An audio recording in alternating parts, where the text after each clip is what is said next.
Scotland has a new leader. They just elected him. And let's take a look at what he has to say about things. Roll it. Most senior positions in Scotland are filled almost exclusively by those who are white. Take my portfolio alone. The Lord President, white. The Lord Justice Clerk, white.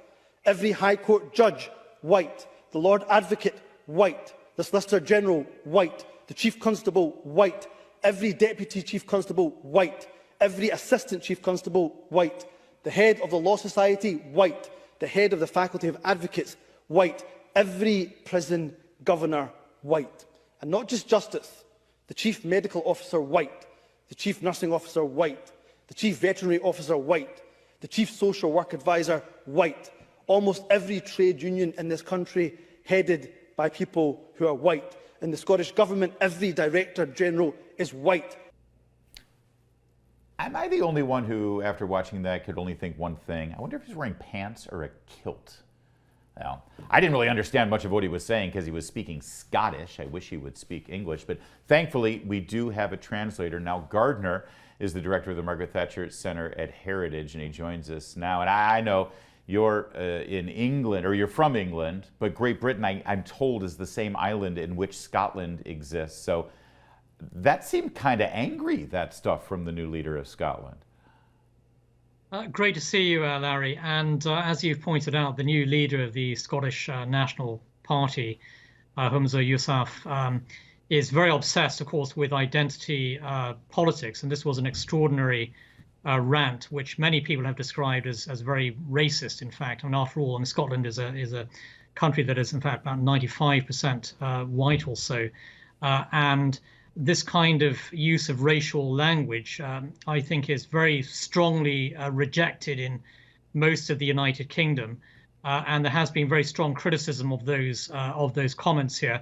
At the end of the day, I think the new leader, the Scottish National Party, who replaced Nicola Sturgeon, is a far left extremist, basically. And he represents what we call in the UK a sort of loony left outlook on multiple issues. And he is somebody who I think would be really out of the mainstream of British politics altogether. But within the Scottish National Party, I guess that his views are just normal. Yeah, and I want to get to the politics of it for a moment, but just culturally, here in America, we are a melting pot. Obviously, we were populated by those of European descent in our early founding, but by the 19th century, we had people from all over the world. We're used to sort of a diverse racial and ethnic makeups. As you've mentioned, Scotland is not exactly like that, is it? Or have things changed? Does this kind of racial sort of divisiveness work? Is that effective? Or are people in Scotland saying, well, of course most of the people are white. We're in Scotland, for God's sake.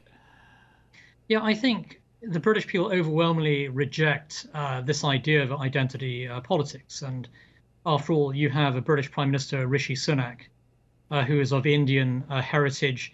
Many of the top positions in the British cabinet are filled by the children of immigrants. And so for the vast majority of British people, race simply does not matter. Everyone is a British citizen.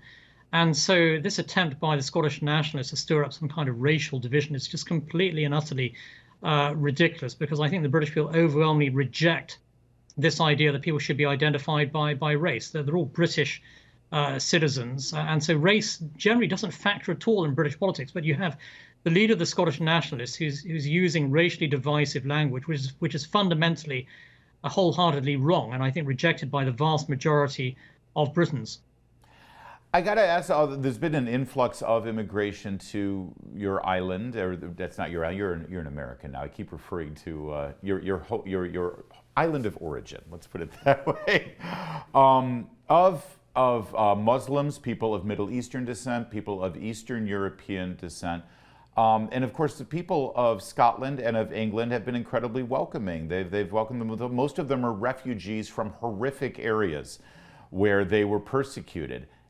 It's got to rub people the wrong way and create resentment to have one of those people come to this country, succeed at the highest levels, and then start lecturing you and yelling you about your intolerance. I think Great Britain is very, very welcoming, actually. And I do think the UK has one of the most multiracial societies in the world, one of the most successful multiracial societies. And I think that overwhelmingly, people are not judged by the color of their skin in the UK. And the vast majority of British people as well believe in strong border controls, that they believe in having a system of legal immigration and cracking down on illegal migration. And of course, the issue of illegal migration is a very big issue politically in the United Kingdom, with a large number of small boats crossing the Channel from France at this time. The UK really is based on the rule of law at the end of the day. And also it's based on the belief that nobody should be judged by their skin color or by their religion. And it's very, very sad to see politicians like the new leader of the Scottish National Party trying to stir up racial issues when most Britons do not view British politics through the lens of race at all, actually. And so this is 100 miles away from the vision of Martin Luther King, for example. And I think the vast majority of British people wholeheartedly support the vision of Martin Luther King.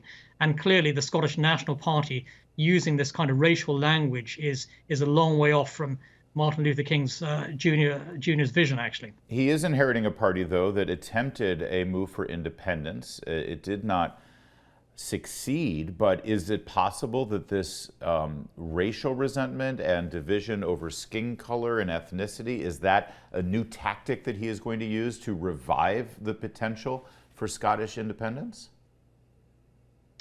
Well, I don't think it's a tactic that's going to play very well. And without a doubt, of course, the drive for Scottish independence and nationalism is declining.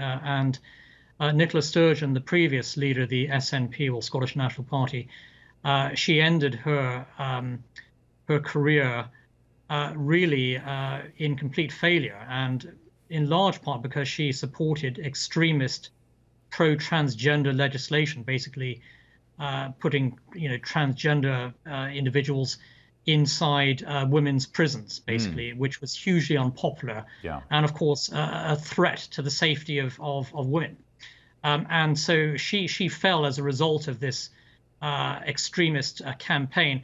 And the new leader, Humza Yousaf, also shares Nicola Sturgeon's extremist outlook. So this kind of far-left ideology, whether it's based on race or support for extremist transgender ideology, this does not play well, actually, with the vast majority of Scots. And I think the campaign for Scottish independence is declining very, very rapidly, actually. And that's a good thing, because Scotland is far better off as part of the United Kingdom of Great Britain and Northern Ireland.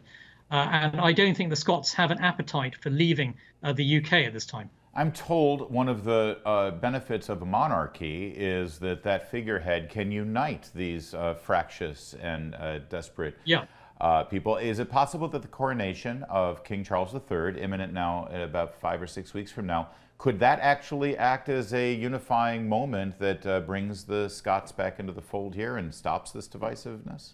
Well, that's a great point, really. And I think the monarchy actually is very popular in Scotland. And this idea that Scots are opposed to the idea of the king or queen, that's simply not true. I think public opinion polling shows that most Scots support the monarchy. They do not want to remove the monarchy. Humza Yousaf basically says that the king should not be head of state for Scotland. That's not a view that most Scots share. I do think the coronation will further enhance the strength and popularity of the monarchy in Scotland and across the United Kingdom. And so, yet again, you have a Scottish nationalist leader who is hugely out of touch with public opinion. And I think the SNP are just heading for permanent long-term decline.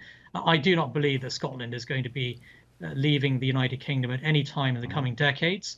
And I certainly hope not. And I think the support for the monarchy will remain very, very strong in Scotland, as it is across the United Kingdom. You could be right, but of course, what do you know? You're white, Nile Gardiner.